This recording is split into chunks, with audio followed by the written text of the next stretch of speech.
আসসালামু আলাইকুম ভিউয়ার্স, কেমন আছেন সবাই? আশা করছি আল্লাহর রহমতে সবাই ভালো আছেন, সুস্থ আছেন। আমিও আলহামদুলিল্লাহ ভালো আছি।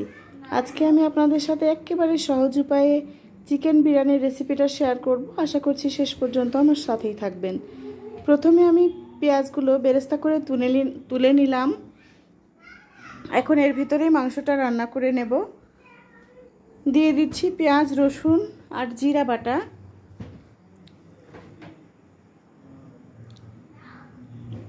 দিয়ে দিলাম হলুদের গুঁড়া।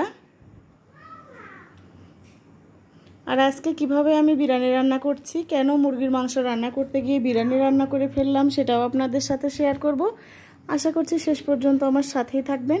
হলুদ, লবণ, মরিচের গুঁড়া, বাটা মশলা সব কিছু দিয়ে মশলাটা ভালোভাবে কষিয়ে নিয়ে এখন বড় বড় পিস করে কেটে রাখা মুরগির মাংসগুলো দিয়ে দেব। দিয়ে ভালোভাবে মশলার সাথে কষিয়ে নিয়ে রান্না করে নেব এই মুরগির মাংসটা। আশা করছি ভিডিওটা আপনাদের কাছে ভালো লাগবে। আর এটাও রিকোয়েস্ট করছি, প্লিজ আপনারা লাইক দিয়ে সম্পূর্ণ ভিডিও দেখবেন, সুন্দর একটা কমেন্ট করবেন।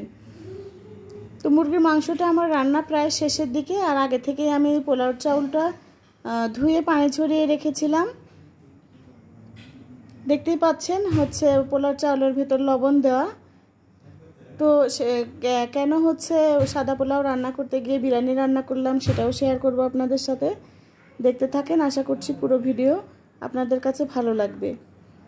তো এখন হচ্ছে শুধু তেল আর লবণ চাউল দিয়ে একটু ভেজে নিচ্ছি, ভালোভাবে ভেজে নিতে হবে। তো আজকে আমি বিরিয়ানি রান্না করতে চেয়েছিলাম, সকাল থেকে ভাবলাম যে বিরিয়ানি রান্না করব, কিন্তু আমার হাজব্যান্ড মুরগি এনেছে, বিরিয়ানির মশলা আনতে ভুলে গেছে। এই কারণে আমি মুরগিটা আগে রান্না করে ফেলেছিলাম। প্রথমে ভেবেছিলাম সাদা পোলাও রান্না করব, পরে আমার হাজব্যান্ড আবার বলল ঠিক আছে আমি বিরিয়ানির মশলা এনে দিচ্ছি, তুমি বিরিয়ানি রান্না করো। আর আজকে আমার ছোট মেয়ের জন্মদিন ছিল, ছোট মেয়েরও বায়না ছিল যে আমাকে মুরগির মাংস দিয়ে বিরিয়ানি রান্না করে দাও, আমি বিরিয়ানি হচ্ছে খাবো মুরগির মাংস দিয়ে। এ কারণে ওরও একটা শখ পূরণ করে দিলাম। আর এখন রান্না করা মাংসগুলো এখন চাউল যে ভেজে রেখেছিলাম তার ভিতরে দিয়ে দিচ্ছি। এ কারণে আজকে আমার বিরিয়ানির কালারটা হলুদ হয়েছে, কারণ আমি হলুদ দিয়ে মাংসটা আগে থেকেই রান্না করে ফেলেছিলাম।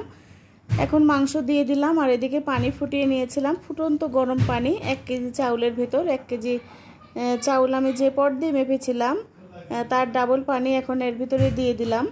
আর চাউলটা অনেক পুরাতন ছিল, পানি অনেকখানি লেগে গেছে।